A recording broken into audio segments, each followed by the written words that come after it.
You have an opinion, your coach has an opinion, your consultant has an opinion. The only person that has the answer is your customer. They're the ones that are paying with their time and their money. I think as business owners, sometimes we get caught in our own head and we forget to ask the real expert, and that's the customer. And then to be smart enough to know to double down with what they love and stop doing what they loathe. So you have a passion for fitness and the desire to start your own business. But launching a massively successful fitness business is extremely complex. The systems, operations, hiring, firing, coaching, sales, and marketing are critical to success. Where do you even start? This show will give you the answers. Here is Bedros Keuilian and Bryce Henson, your hosts of the Fitness Franchise Podcast, a show dedicated to helping fitness entrepreneurs launch and grow successful gyms. Welcome back, friends, to another incredible episode of the Fitness Franchise Podcast. And before I hit up today's guest, I want to give you a friendly reminder to give us a like and subscribe on YouTube and write us an amazing review on iTunes. That way we can keep producing this content for you for free. So now today's guest, who's a dear friend of mine, a business colleague, a former graduate of the US Naval Academy. Now he's an engineer by trade, turned expert marketer, who is the CEO, the Chief Evangelist Officer for Interview Valet. And today's episode is incredible. You're going to learn how to utilize podcasting marketing to explode your business. Welcome to the show, my friend, Mr. Tom Schwab. Tom Schwab, my friend, welcome to the Fitness Franchise Podcast show. Bryce, I am thrilled to be here. Well, I am super pumped. I've been planning and strategizing this interview for a while. I first was introduced to your company, Interview Valet, back in, I think, early 2001, late 2020, in the midst of the pandemic. And then I read a copy of your book, Podcasting Guest Profits, which we'll talk about. So I'm just super excited to talk with you today and really dive into marketing and podcast interviewing. But before we do, would love to share with our audience your backstory. Yeah, so the backstory is I was a Midwest kid, grew up in the suburbs of Chicago. By an error, a clerical error, I got into the United States Naval Academy. I wasn't medically qualified. I have no depth perception, but they didn't figure it out till my senior year. By that time, the taxpayers had invested so much money that they said, we'll let you go in the Navy. So I was so honored. I got to run nuclear power plants in the Navy, and that taught me a lot about business.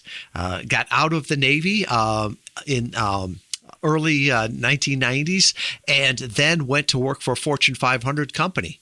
That taught me a lot more about business there. Started my own company, sold that, started another one digitally, sold that, and now what we're doing is everything I've learned up to this point, the engineering of it, the marketing, the customer service, and really how to use digital media so it really makes a difference and just doesn't make noise. And that's what we pulled together at Interview Valet, helping people leverage targeted podcast interviews to build their brand and build their business. Love it. Well, lots to unpack there. So engineer by trade, by the way, thank you so much for your service. Really, really grateful for that. And then you launch and become a serial entrepreneur. I also know from the show notes, I want to ask you, I believe you got your MBA as well. Is that true? I did. I got my MBA from Western Michigan University. I got it later in life. It didn't change my paycheck, but it was something that I wanted, and I got to meet some amazing people there too. Well, I was curious on that, and actually both, interestingly enough, we're both in the Midwest. I went to Michigan State myself and then shot out west, so a lot in common there. But I was curious. I graduated. I got an undergraduate degree, but I did not, get an MBA. What would you say the value was to you, and certainly for our audience who are interested in fitness, business, entrepreneurship? I enjoyed it. I did it for personal gratification because I always felt like I'm not legitimate with business because I never took a business class. They didn't offer those at the Naval Academy. Imagine that. But to me, I met a lot of great professors, a lot of great people. That being said, I've got to be honest, I wouldn't do it again if I was investing the money. I think there's so many quicker ways to do it. Now connecting with people online, with the education that's out there, you can reach out and learn anything pretty much real time from experts that are in the field you're in, and you can come up to speed so much quicker. I look at it, a lot of the things I learned was the history of marketing, the philosophy of marketing. But when I really started my own online business, I learned more about marketing the first 6 months of doing inbound marketing than I did with an MBA. Got it. Well, appreciate that visibility. And that was kind of my train of thought. But certainly, again, since our audience are interested in business, I wanted to tap on you since, you are very well educated, both from an engineering basis and obviously from your graduate degree experience as well. Well, good. Well, shifting gears. And before we get in the main event, which really I want to kind of dive deep on podcasting, Interview Valet, your book and all that. But you kind of talked about, starting and selling and other companies, being a serial entrepreneur. What would you say are some, good business takeaways? And I'm asking you to kind of take a 30,000 foot view back and look at and reflect on your previous experience before launching Interview Valet. What were some of the business learning lessons and some golden nuggets, maybe some trials and tribulations that you learned from that would be valuable to our audience? As I look back, and the things I wish I would have done more, first one would have been work on myself more. Right? You are the bottleneck of your business. So the more you grow personally, the more you grow professionally. I'd even say health, right? If the boss isn't healthy, if you work yourself like a dog, that's going to take an impact on the business. This is a marathon, not a sprint. And the example that you set will be used by your team. If you're always running around frantic, they will too. And that's not good for business. The other thing is that a business is not a job. So the idea is not, if I want to double my business, all I got to do is double the hours I work. No, you've got to build people. You've got to build teams. And I think today that can be the limiting factor at times on how fast you can grow your business, right? How many people can you attract to your mission? And that could be partners, that could be customers, that could be team members. How fast can you develop them so that the customers become evangelists, so that your new employee now becomes the trainer, and then they become the manager. And when you want to open up that other location, it doesn't mean you have to drive there.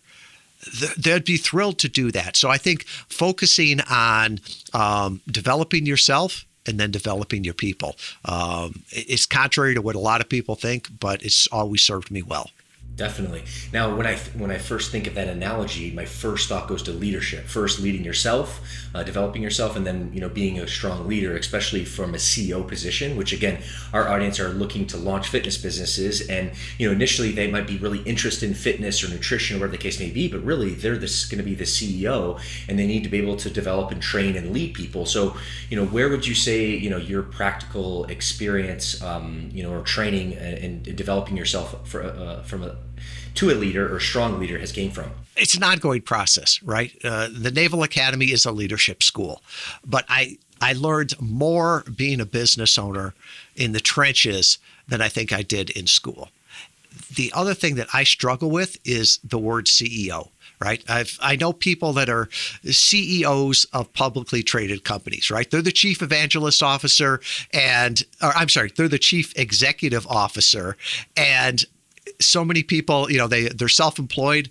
They call themselves the CEO, right? Well, I look at myself as the chief evangelist officer. And that really came from one of my best bosses I ever had, Captain Bill Hayden. He was the skipper of USS Abraham Lincoln. He ran an entire aircraft carrier, and that's what he told us that he was. He was the head cheerleader. He was the head evangelist, right? He was there cheering on the team, cheering on our mission, being the face of the company, right? Somebody has to do that. And to me, I can hire somebody that knows the books, right? CPAs, I love them. I didn't want to do their job, right? Marketing, we've got better marketing people on our team than I ever was, right? So you can always hire for those skills and bring those in, but you can't replace the person that's the leader, that's the evangelist, because I believe in a business, there's got to be a face on the business. Doesn't mean your face has to be all over the website, but people want to know the philosophy behind it. They want to know the heart behind it. Today, when people work for a company, well, we got 3% unemployment, they're all volunteers. So they want to believe in the person they're following. They want to believe in the mission. And that can be hard at times, right? If you're the cheerleader, you've got to be up. You've got to put the best face on it. You've got to look at the opportunity, not the problem. But if you do that, to me, that was a fun job, and also one that impacted people's lives, the customers, the partners, and even the team members. I love that. And I was actually going to you teed it up well, because I know in my following of you and reading your content, and also, from our exchanges, you classify yourself as the Chief Evangelist Officer. And I think you did a great job of really articulating that. So thank you. In any case, so I want to transition now, and you're from my perspective, and really introducing to the audience is, the podcasting guy. You've really uncovered a really strong market, and you created an awesome company, Interview Valet, which I'm also a client of. So I would love actually to hear a little bit of the origin story of Interview Valet, how it all came to be, and then I'm sure we'll kind of talk a little bit about the value, the history of podcasting, and really where you see it going. It really started as just, I can't say there was a great business plan behind it. I just looked at it and thought, what's happening in the market here? And my last company was an e-commerce company built entirely on inbound marketing. We were HubSpot's first e-commerce case study. So when I sold that, I was in what I call my sabbatical phase. And one of gentlemen that I was in a mastermind group with said, could you help me with my marketing? And I'm like, oh yeah, I've done that before. Use inbound marketing, write some guest blogs, get that traffic coming back. And what I realized that even in 2014, the guest blogs and blogging wasn't working nearly as well. And when I asked this business owner to write some blogs, it was a homework assignment. He didn't want to do it. And I thought, wow, I wonder if you could use podcast interviews almost like we used to use guest blogs, to tap into an audience, to get that know, like, and trust, because that was always the easiest way to grow your traffic, to grow your leads, to grow your business, was leveraging other people's audiences. So we started to test it in 2014. Bryce, it worked so well, I was amazed, right? At first I thought, it's got to be just a niche. It's got to be a personality, because what we were seeing is the leads converting so much better, the sales closing faster and at a higher level there. And as we kept testing it, we saw the same thing. And really, it's because after somebody listens to you for 30 or 45 minutes, right, they've either turned you up or turned you off, right? If you're not their cup of tea, that's fine, right? But if you do resonate with them, they come ready to engage.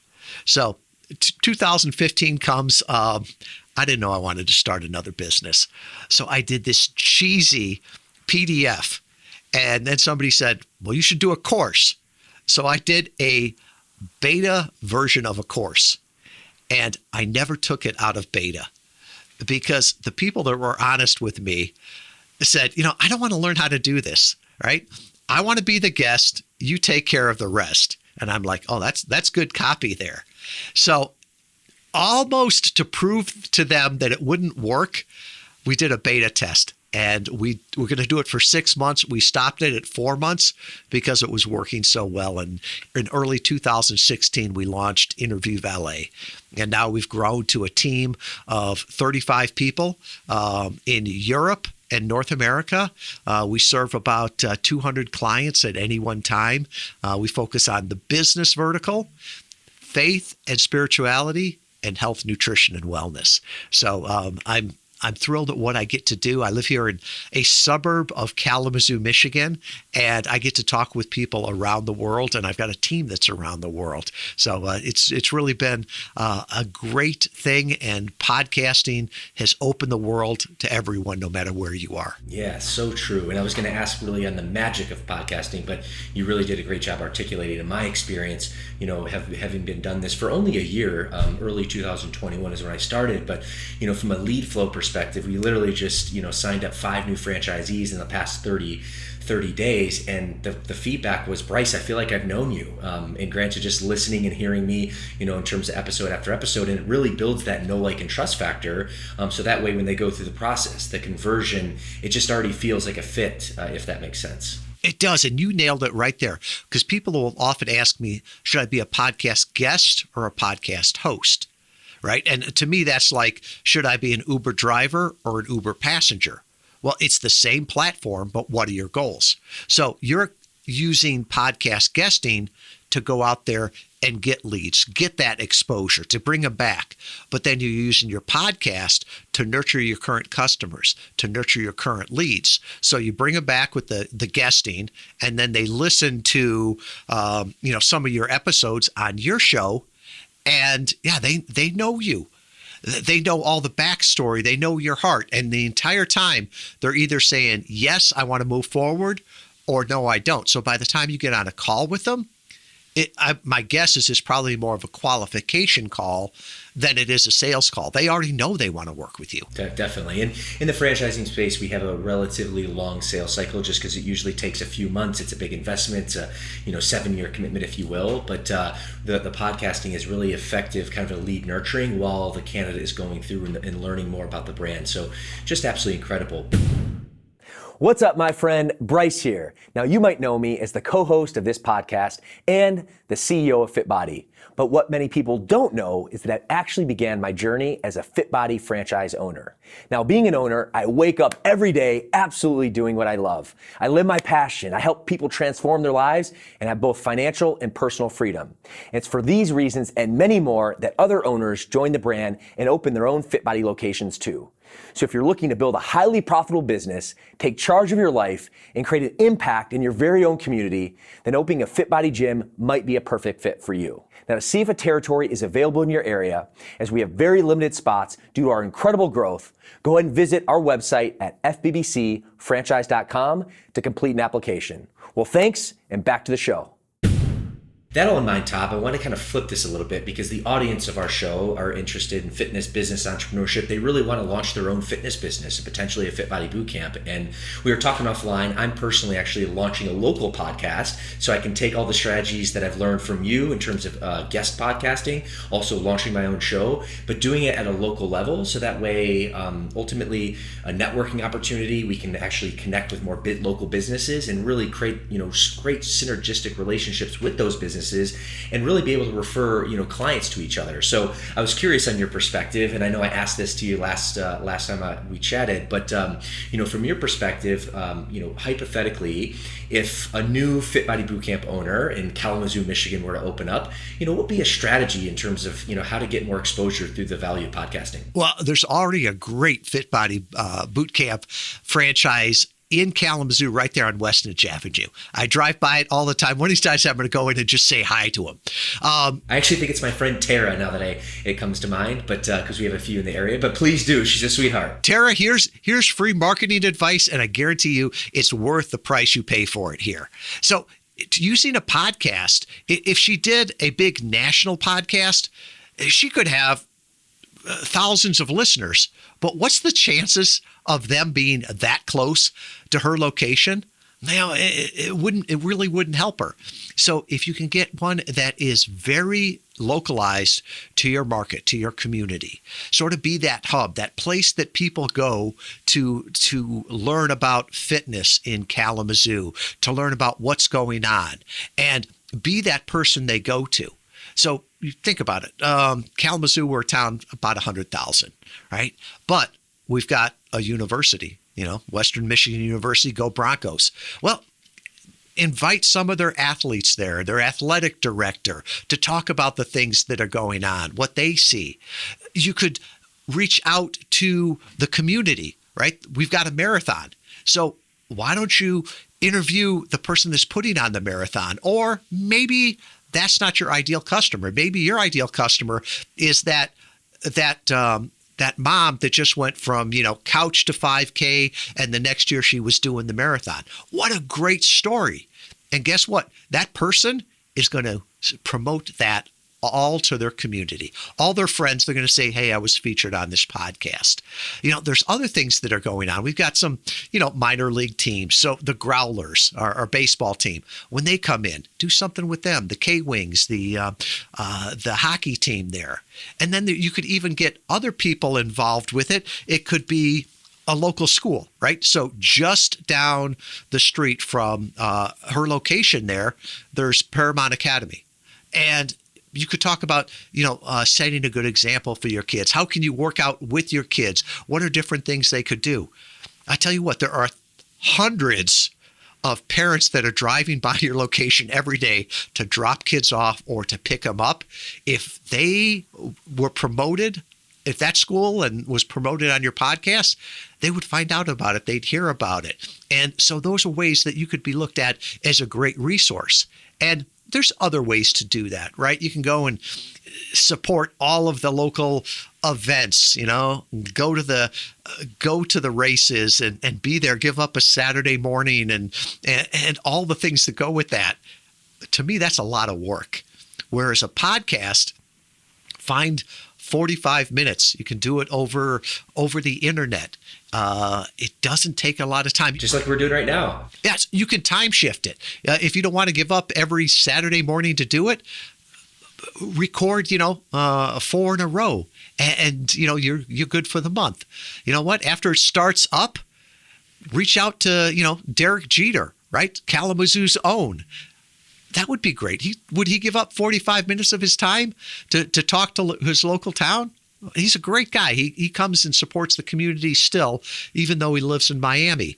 Maybe you get Derek Jeter's coach, right, that coached him all through Little League and talk about what that is. There are so many great stories in the community that you could use, and one of them will turn into the next one. So that's the great thing about guests. Often they'll say, I should introduce you to so-and-so. You'll be seen as a leader in the community really, really quick. Totally. And that's been my experience, Tom. The first probably 3 or 4 months were the hardest to get it off the ground. And I'm talking about this particular podcast here, but I can just envision the same thing with the local podcast or whatever the case may be.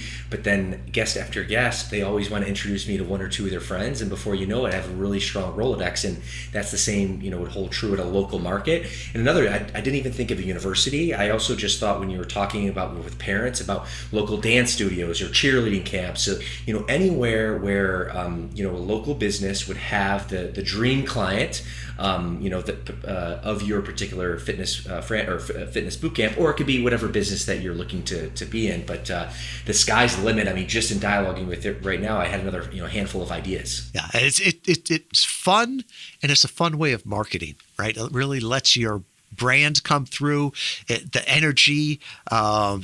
I tell you what, I'd want to work with a company like that much more than somebody that spams me with a text message or pops up on a Facebook ad. To me, that just sort of looks desperate, like they're looking to get something from me.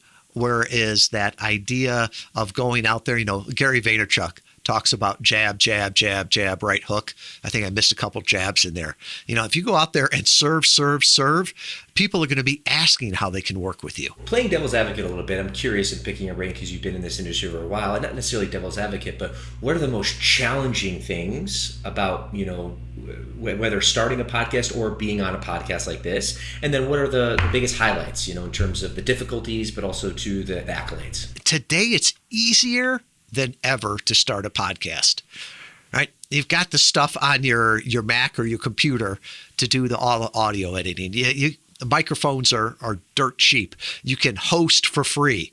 That's why so many people start a podcast, and why 80% of the podcasts that die within the first 10 episodes. So 10? It's like... oh, wow. Yes. I didn't know. 10 episodes. 10 episodes is where it is. It's like... is it hard to start working out? Probably not, right? It's easy to start, but then after about a week or two, you get sore and it's not fun and all the rest of that. So it's the challenging part is to keep doing it when it's not fun. Because early on, you may not see the results right away, right? Not everybody listens to that interview the day it drops. And this is evergreen content. We have clients that will tell us, I got a client, or we got a customer from an interview I did 4 years ago, right? So you're playing the long game in here. So I would say the challenging part is not starting, but it's continuing it and continuing it with a strategy. And if you work out, I'm probably preaching to the choir here. It's the same thing you're telling your customers on that. As far as being a guest, I think the biggest thing sort of goes along with being a host too, is what's the strategy behind it? I want to have a podcast. I want to be a guest. Okay. Well, is it an ego thing? Because the ego thing won't last long.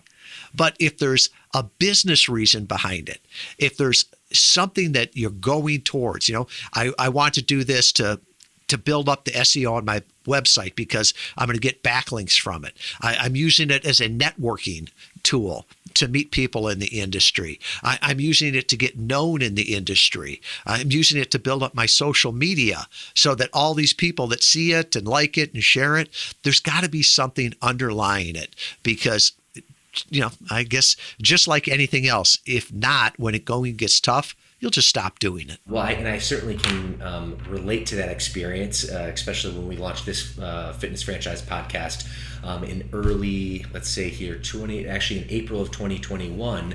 And, at first it's so exciting. You're like just fired up.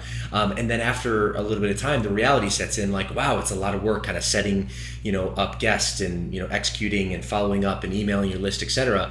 But what I've learned, Tom, is that just like anything, after you, and kind of will relate to fitness, after you get through that initial hump, then it becomes habitual. You get better at it. And then ultimately the last 6 months, it's been very, very fulfilling to me and certainly have a long way to go, both as a guest, but also as a host. But just like, working out where your muscles get stronger, I feel like my podcasting muscle gets stronger. So it does get easier with time after you can get over that initial hump. Yeah, there's that muscle memory that comes with it. And you keep getting better and better. You get more confident. You start learning the finer points to it. And you start realizing what makes the difference, right? That 80-20 rule. There's 20% of the stuff that's making 80% of the difference in it. And so you start to realize this is what only I can do. Maybe I'll start farming this portion out. And also as business owners, I'll admit, I like to do the fun stuff.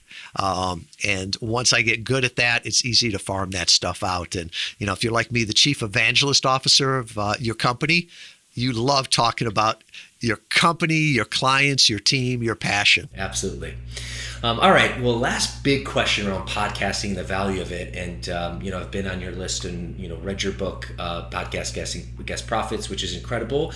And I just listened to kind of an annual state of the union just about the podcasting industry. So I would love maybe for you to share with our audience, like just a high level history of where podcasting started, but also ultimately where you see it going in the next few years. And I'm a geek, right? I'm an engineer by degree. So we keep data on everything.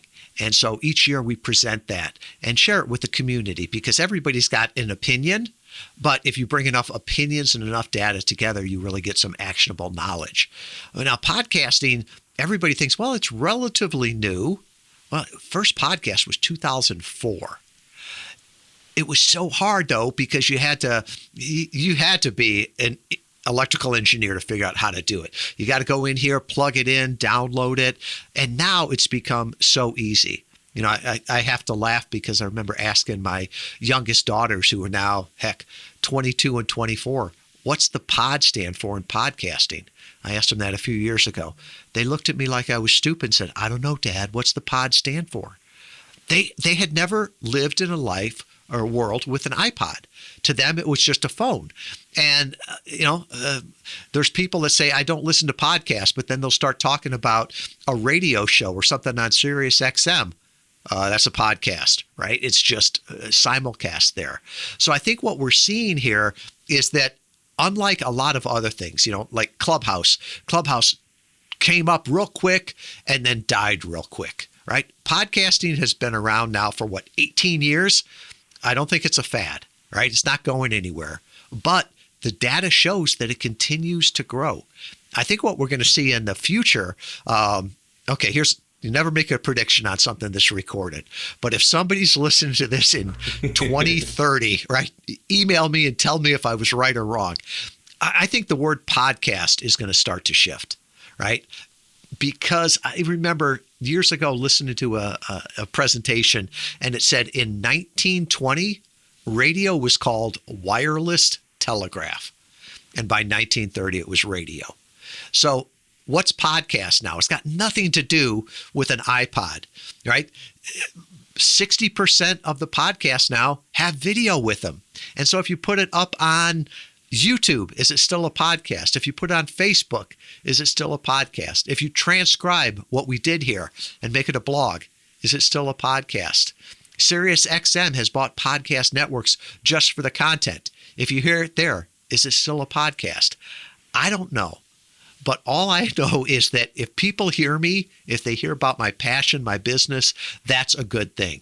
So I think where we're going is that it's going to be put into different formats, and that people will start creating the way that's easiest for them and repurposing it in the way that's easiest for others. So if somebody's a writer, they'll probably write the whole thing and then have AI or a person read their podcast. If they're like me and English is your second language, I'm not sure what my first language is, but it's easy for me to talk, and then you transcribe it, clean it up, and make me sound like I'm educated. Oh, that's amazing. I was just about to ask you. I was like, Tom, I thought you were from the Midwest. What's your first language? But you're also a part-time comedian as well, I can see. Well, this has been absolutely fantastic. We still have some time. I know you've been so gracious. I want to transition to the lightning round. But, really to put a bow on this for our audience, this has just been so valuable, diving into the podcasting world, having great conversations. And certainly, we're shooting this interview to add value to our prospect list, add value to our audience. But ultimately, and what I also share, Tom, is I equally selfishly get a lot of value from these episodes, just talking with really smart people in different areas and expertise. So it's just been a win-win all around. And, even, podcasting guesting, which you've helped me with in your organization. I, have a podcast interview tomorrow set up. So it's just been an awesome ride and really an incredible tool for small business owners to grow their business, and also big business owners to grow their business and brand, just like we're doing here at Fit Body Bootcamp. So I want to, thank you and acknowledge you for that. And it's been an incredible journey. And I know the industry will continue to take hold, but you've been a really shining force in it. So I want to thank you for that before we shift into the lightning round, if that makes sense and sounds fair. Thank you very much. Absolutely. Well, we still have a few minutes left. I always like to leave our guests with really some high-level actionable items, really to pick your brain. So here we go for the lightning round. And most business owners like yourself or chief evangelist officers are passionate people, or certainly very passionate about something in their life. Tom, from your perspective, what would you say these days you are most passionate about and why? Connecting people. Because I think the greatest gift you can ever give someone is introducing them to a new person or a new idea. It's the thing that can change their life and the one thing they can't do for themselves. Love it. Next up, what is your unique ability, or in other words, what's your zone of genius? Why, Tom, have you been so successful, in business? Some people will say I'm an idiot savant. Other people don't know what a savant is. So, they'll just call me, to me, it's connecting the dots. Right? I can see something in one place and go, I bet you that would work in my business. There's nothing new under the sun, right? So you see what somebody is doing in one business and try applying it to a different one. To me, it comes natural, and I think that's what has really, really helped me. Beautiful. Next up, and I love this question, but what would be a unique value bomb that most entrepreneurs or business owners should know when launching their business, but for whatever reason they don't? And I love this question because you have a lot of business experience. So what would be that unique value bomb that they should know, but they probably don't? You have an opinion, your coach has an opinion, your consultant has an opinion. The only person that has the answer is your customer. They're the ones that are paying with their time and their money. I think as business owners, sometimes we get caught in our own head and we forget to ask the real expert, and that's the customer. And then to be smart enough to know to double down with what they love and stop doing what they loathe. Oh, love that. Incredible advice. All right, next up, I'm going to ask you a little vulnerable here for all the successes that you've had, and the degrees and the business successes and the companies and the books that you've authored. On the flip side, what has been your most challenging or lowest entrepreneurial moment, and really how'd you overcome that? It happens repeatedly, and I've got to remind myself when I go into that. My sense is that if something gets hard, my first reaction is, I'm going to muscle down and I'm going to fix this. And it's always, I am going to do it. I am going to work hard here. And the thing is that it never really helps. What helps is we. So who else can I help me with this? Because there's lots of people around that want to do that. They want to help you with the information. For me, I've got to get over my pride of saying, I don't know how to do this, or I can't do this, or I need help. And so when I find myself working late hours, working at the computer, all the rest of that, and I start to get depressed with it, I need to say, I'm doing this to myself. My team would love to help me. There are people that would help me. There's a better way to do this. I don't have to figure it out. I just have to ask. Oh, goodness. Well, that really hit home for me because I certainly can relate on many levels. Now, that said, thank you for sharing that, being vulnerable. On the flip side, Tom, what would you say is probably your proudest accomplishment? And it could, specifically in business, but it could be in life as well. I would have to say, without a doubt, it's the people that have worked for me and how they have grown while they've been in the company, right? The money comes and goes, right? But to see the difference you make in somebody's life, we used to have interns back pre-COVID. And I always joked that some of those interns I was going to be working for someday, because when they started their company, and I still keep in touch with them. When they come back in town, we go out for dinner. There's one that spent the night here at the house one time, and just to be so proud of how they have grown since they worked with me. And I hope that I had a little piece of that. Even now, our team is all remote, but I tell them that, you didn't start this job thinking that at the age of 65, you're going to retire and get a golden watch, right? I want you to make sure that you're learning here, that you're growing, that I give you the opportunity. To me, that's the proudest thing that I am in my business. And where I am right now, I'm trying to grow the people as fast as I can so that I can grow the business, and make sure that I grow the business fast enough so I have opportunities for all the great people. Oh, that's incredible. Good on you. Good on you. All right. Next question. And I love this question, especially talking with you who, you give incredible advice, coaching advice to your team, to your clients. What would you say on the flip side has been one of the best pieces of advice you've ever received? Can I flip that around, and the worst business advice I ever got? Even better. Okay. So here I am, 17 years old, having a beer with my grandpa before I go away to the Navy, right? And he looks at me, and he thought it was my first beer, but he's giving me advice, right? And he tells me, choose carefully who you drink with, because you can't choose who you work with. And I knew what he meant, right? He was a mechanic in a small town.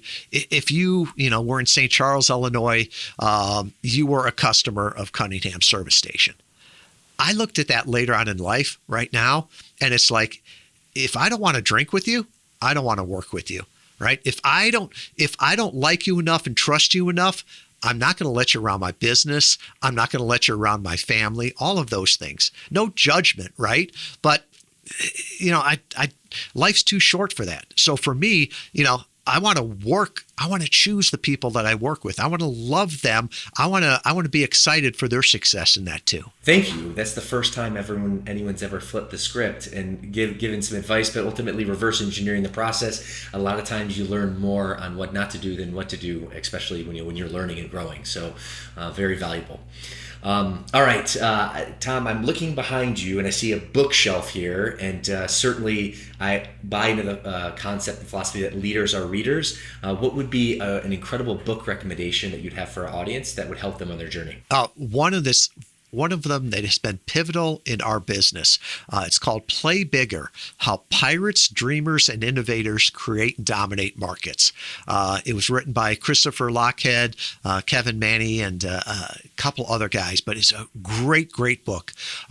Talks about how, competition is for losers, right? Don't try to be a little bit better than another person. Be different. Be yourself. And the world doesn't need another copy. It needs you, and to bring your unique abilities to it. It's a powerful, powerful book. Beautiful. I actually haven't heard of it, and I just made a note of it. So thank you for that. All right, Tom, this has been absolutely incredible. Very, very appreciate your time, very much, I should say. And you've dropped a lot of value bombs. We have one last question for our audience, which I always like to end on. And again, our audience here are interested in fitness. They're interested in business. They're interested in entrepreneurship and even personal growth.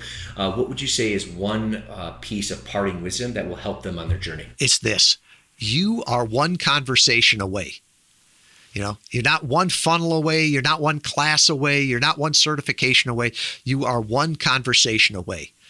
You're one conversation away from talking with somebody out in town that will be your next great customer, but then become an evangelist for you. That next great employee that you're going to have, that's going to come from a conversation, not from, a help wanted list on Craigslist or something. You're going to be talking about here's who I want to add here. That business problem you have right now, you're one conversation away from solving it. Talk to people in the community, the Chamber of Commerce, other groups, even in going online and asking the question. Guarantee you, somebody has had that problem before. They solved it, they survived it, and they're more than happy to share what they learned along the way. So I would encourage you, have more meaningful conversations. Absolutely love that. Sage advice. Before we shoot for today, Tom, where can our audience connect with you or find you at? You were kind enough to mention my book. I am not here to sell my book or anything like that. If you want a free copy, just go to interviewvalet.com/Fit Body Bootcamp. I'll put, there's a assessment there. We'll podcast interview work for me. There's a free copy of the book. If you're in the United States, I'll send you a physical copy. If you're outside, I'll email it to you. And then I'll also put all my social media there. If you want to connect, just have a discussion about how you might be able to use podcast guesting, I'll put my calendar there, and all my social media will be there, so you don't have to figure out which Tom Schwab in Kalamazoo, Michigan I am. So just go to interviewvalet.com/Fit Body Bootcamp. Absolutely love that. Thank you so much for leading with more value. And I've read the book. Actually, on Audible is where I listened to it, and it was one of my first connection points. So highly encourage and recommend that. And Tom, before we shoot for today, I just want to acknowledge you and I want to thank you for being on the show. The way you show up with knowledge and wisdom. I've followed along with you, like I mentioned, for the last year or so, and just got a lot of really great nuggets from marketing, from business, and certainly from podcasting. So very grateful for you, who you are, how you show up, the value you add, and certainly our audiences too. So thank you so much for being on the show. Thank you, Bryce. Friends, I know you had an incredible experience and you got a lot of value, and I know I did as well. Go ahead and give us a like and subscribe on YouTube and write us an amazing review on iTunes. That way we can keep producing this content for you for free. So that's all for today, and we'll see you in the next episode.